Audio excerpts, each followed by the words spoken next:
Hey Isaac, and welcome back. So this is the third progress update for the RPM challenge. If you haven't seen the previous two, you should go watch them so you can understand what the challenge is and where I'm up to. Just a quick recap, I've done 6 full songs. I've got one song that I need to improvise over for the recording, and then I have another song which is just drums so far. And then I've got to make 2 more songs to meet my personal goal of 10 songs total.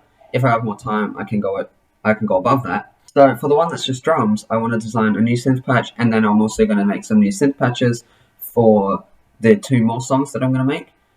So in today's episode, I'm going to do the improvisation recording and sound design for the one with just drums plus the 2 new ones, and then also make the 2 new ones. So let's get started with some sound design. So I'll go design a couple of patches, and then I'll come back and show you them all. Okay, so I'm here inside of components. The first thing I did was in the synth patch I made last episode, I added velocity to it. So how hard you hit it controls both the volume and also the filter. So if I take out the volume, you can hear it also controls the filter. So let's dive into the new patches. So the first one, it is 2 vocal wavetables. So if I just sort of make it a more simple neutral patch, you can scroll through the wavetable with the first knob, and that affects both wavetables, or with the second knob, you can put an envelope on that, and then there's amp envelope, which is just the decay, low pass filter, and then an envelope for that, and resonance. Modulation controls chorus.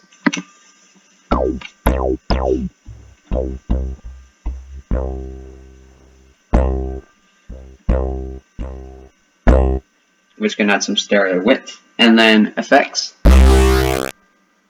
adds a really aggressive distortion. And then the next patch, which we have to scroll down a bit for, because if you look here, you can see it's on the next page, so that the next page will be for leads. So it's just one waveform that you can actually hear, and that's collection 3. So you can scroll through the wavetable, and then there's a high pass filter with resonance, and then also an envelope, and the envelope depth is, if we go on here, the envelope depth is negative, so that because it's a high pass filter, you want to lower the frequency to open it up.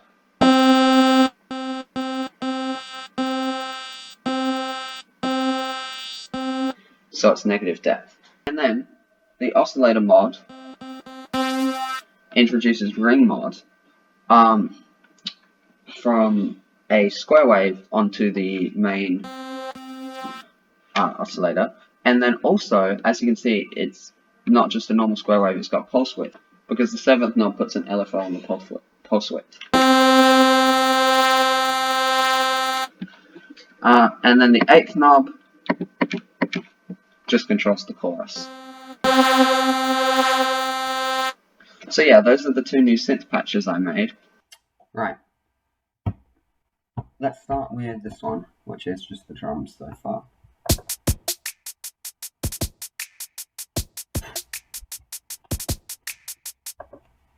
So that's all it is. It's just 3 drum tracks. So we've got kick, snare, and a sort of click sample, and then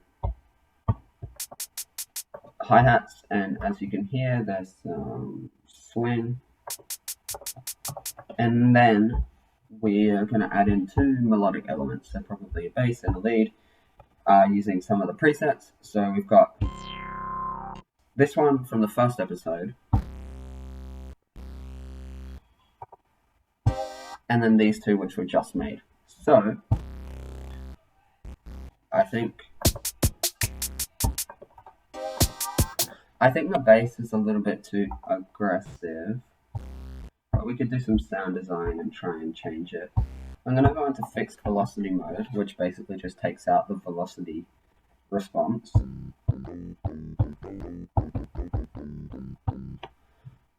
And then we have this, it's a bit less aggressive, so I think it will suit this drum pattern better.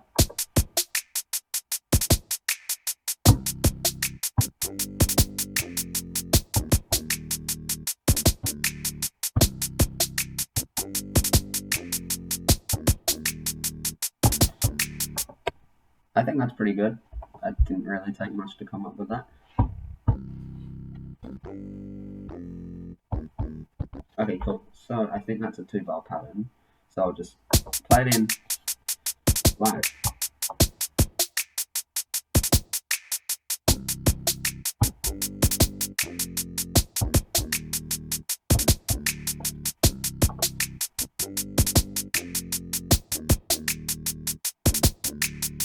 Okay, so the only problem I'm seeing is this note, which is not quite long enough.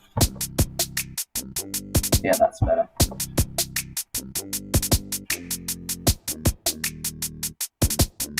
Okay, I think I might do a little bit of mixing to try and make the bass come out a little bit more. I don't want it to be too accentuated. It's kind of a background element, but it could do with being a little bit higher in the mix.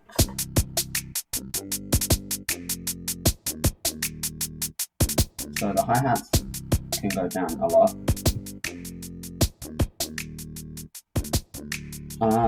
We might be able to put a little bit of side chain.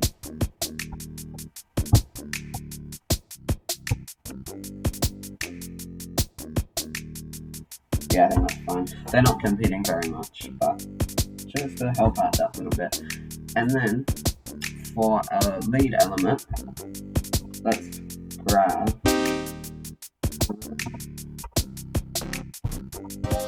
this preset, which is the Bubbles lead or something. So I'll just do a little bit of sound design to try and make something that fits in with the vibe of this track so far. I just wish the sound had a little bit of a release.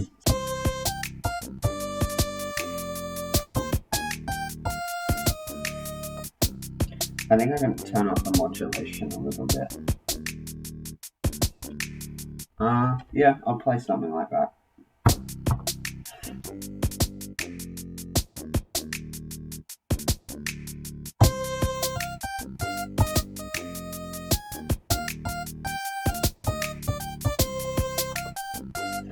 That's not really the same thing, but I think that's also pretty cool. Okay, we'll save that. I'm gonna go have dinner, and then we'll come back and keep going. So my camera went flat, so I'm gonna come back in the future sometime. And in the meantime, I'm gonna edit this video, the one you're watching now, because the magic of time. Okay, so obviously, it's been a while. So I'm coming back. I don't entirely remember what we were up to, but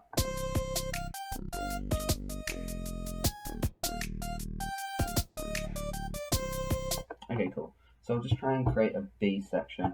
Also, because it's sort of getting late and it's a bit dark, there's probably all sorts of unfortunate shadows occurring here, but not a lot I can do about that. So yeah, let's come up with a B section. I'm going to start with the drums, so I'm just going to some new patterns. Actually, I'll start by just sort of listening to the previous one and trying to sort of get the same style. So there's that micro step here, where sorry, it's on this one, duplicates the note. So yeah, we'll go into some new patterns, try and come up with something new. So the reason for recording it in live is just that it adds some velocity and just makes it feel a bit more natural. Then for the hi-hats, actually what if instead of this we do an open hi-hat there? So we'll put that there.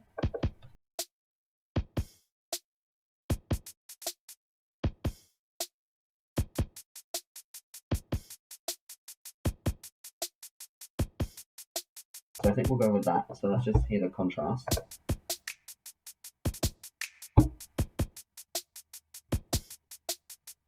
hi-hats sound too similar, so I'm going to try and change something up.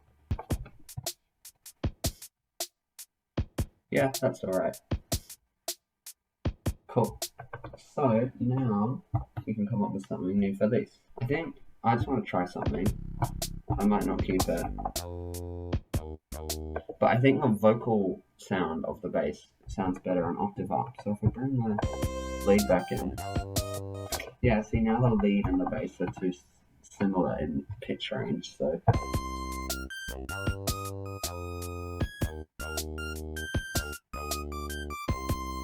Problem is now we don't have any really low bass, so I think I might just have to keep everything down that octave.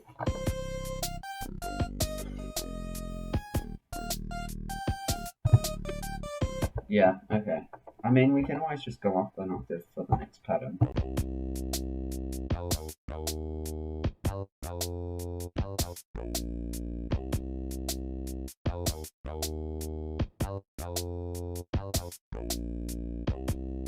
Yeah, that's good.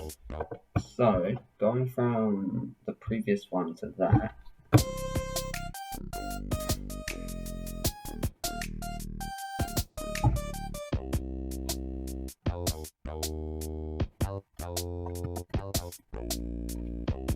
So the bass moving up an octave kind of doesn't completely, but it partly occupies both the bass and the lead territory.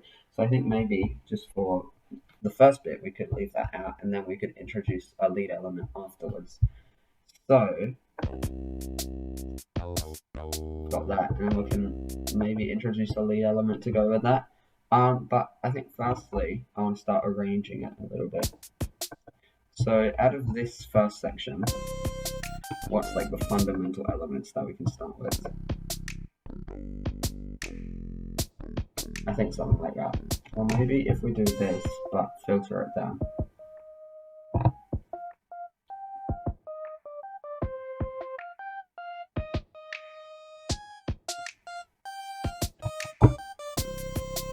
Yeah, I think that sounds really good. So we start with that, and then bring in the other elements, and we'll open the filter throughout the starting bit. And then the next section will be the new section without any lead, because the bass is up the octave.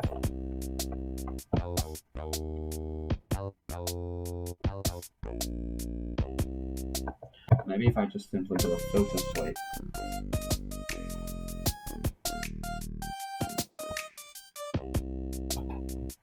I think that helps it a little bit, rather than having to have a dedicated transition scene. I think that's going to about do it for this first track, at least for now. So save that. In fact, let's pick a color for it.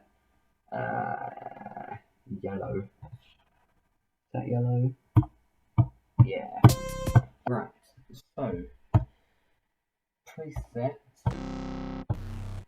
Okay. So in the previous project, in this section, bass was like up the octave. I think that sound is pretty cool. Maybe we could try it up another octave and use that sound as a lead. So we'll just do a little bit of sound design. Let's just sort of come up with something.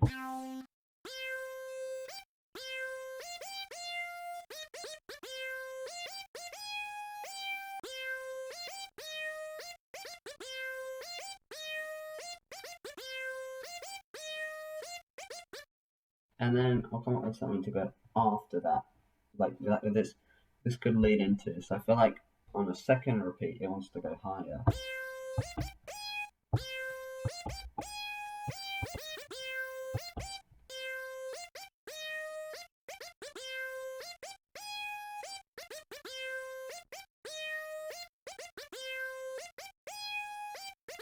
Okay, let's add some drums.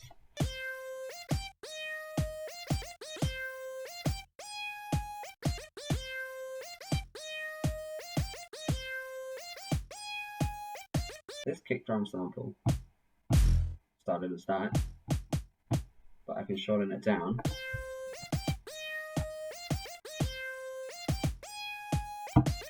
And then we can pick a snare or a clap.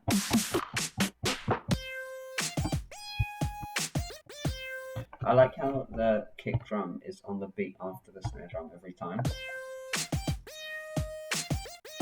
I think that sounds really cool. Hi-hats.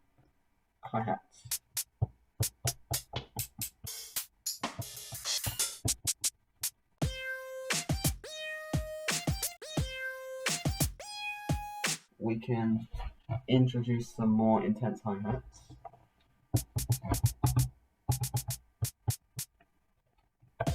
So I'll just record something in.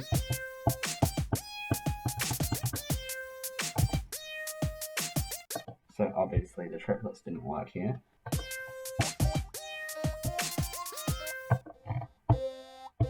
So this is already on the bubbles lead, which is... The only problem is that we're not going to have any bass at all. So maybe I need to add bass. But I don't want to do that. So instead we're going to make a new section. So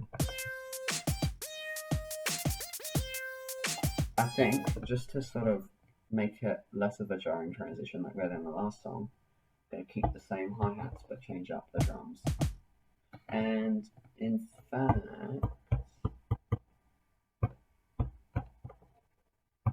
why don't we change up the sample?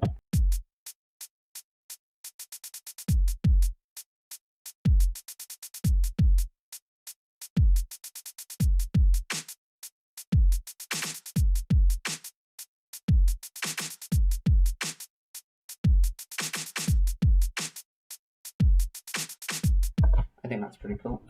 And then we can come up with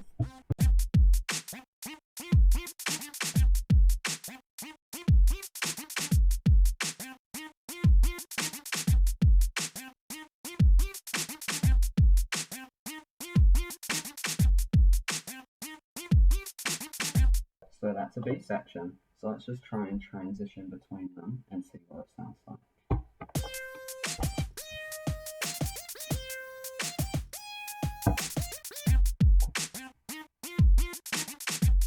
I don't know what to do to sort of smooth out the transition, but whatever. We'll deal with that later. Let's also save that track. That's can be a bit orange, not that orange. Not quite red. Just for context, I have a system in my head. The colors of each project correspond to the style and intensity of the songs. And I don't know how to explain it, but it makes sense, I promise. Let's just quickly count how many projects we got. 1, 2, 3, 4, 5, 6, 7, 8, 9,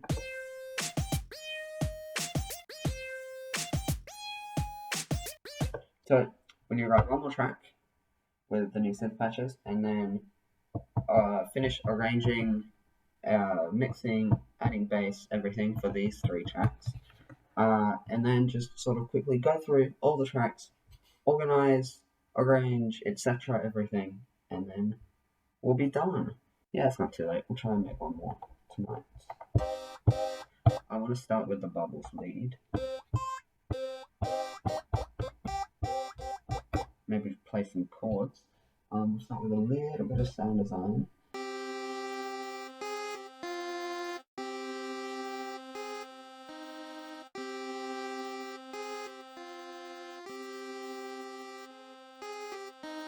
Okay, so my camera just stopped recording. I don't think it missed very much, but just in case, I'll sort of recap a little bit. So I came up with this. And then we can play some drums.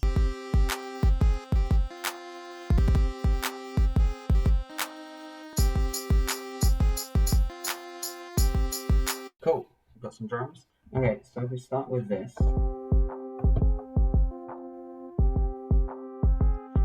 And then filter it up.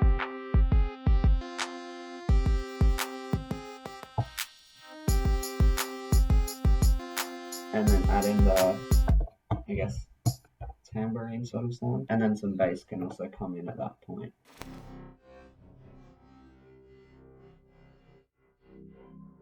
Yeah, okay, that's a pretty good bass preset.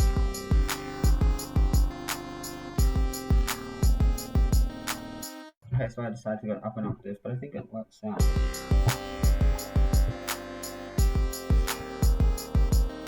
3 projects done. Well, this one started as a drum beat, but we added some stuff. So tomorrow I will come back and do some mixing and arranging, and hopefully I'll get these tracks up to the point on being on the same level as the rest of the tracks.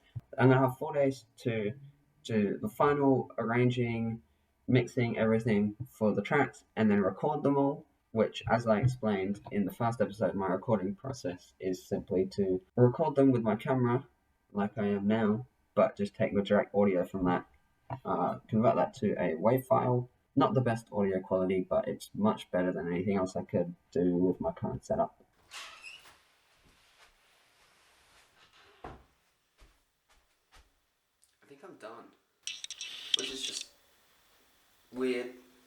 But I finished arranging the last 3 songs, and then the logical and natural thing to do is I went and improvised on the piano for like 7 minutes. So now it's a 12-track album with 10 electronic tracks and then some piano, because why not? So because of my fantastic recording process, it's going to take a little while to get all the songs recorded and into listenable format, but that's pretty much the only step, I think. So I just need to go through and do one final check of everything, and then record it, and then I'm done.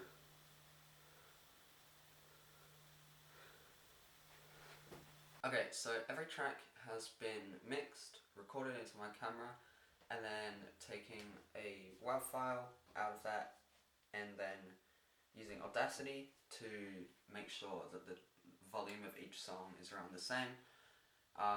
So I've done that for 12 songs. Now I just have to come up with names for each one, and then figure out the order I'm going to put them, and then put it on Bandcamp, and I'm done. The album is done. It's called 10 out of 10 Experience. It's available now on Bandcamp. There are 10 tracks free to stream, plus 2 bonus tracks, which are the piano ones, which are available if you buy the album. So it's $7 on Bandcamp, like I said. By the time this video comes out, there'll also be a YouTube video with all the free tracks in it. So the RPM challenge has been a really cool, fun experience. It was definitely challenging to get it done. But I mean, I made an album in 28 days. But yeah, if you can, I would highly recommend doing it next year. Like I mentioned in the first video, you can sign up through their website, and there's a Discord server you can join. I'll put both of those links in the description, as well as the link to my album on Bandcamp. But yeah, that's it for this video, so thank you very much for watching. If you liked it, make sure to leave a like and consider subscribing to my channel. If you have any comments, feedback or suggestions, make sure to leave them in the comments section below. And other than that, thank you very much for watching, and I'll see you on the next one. Bye!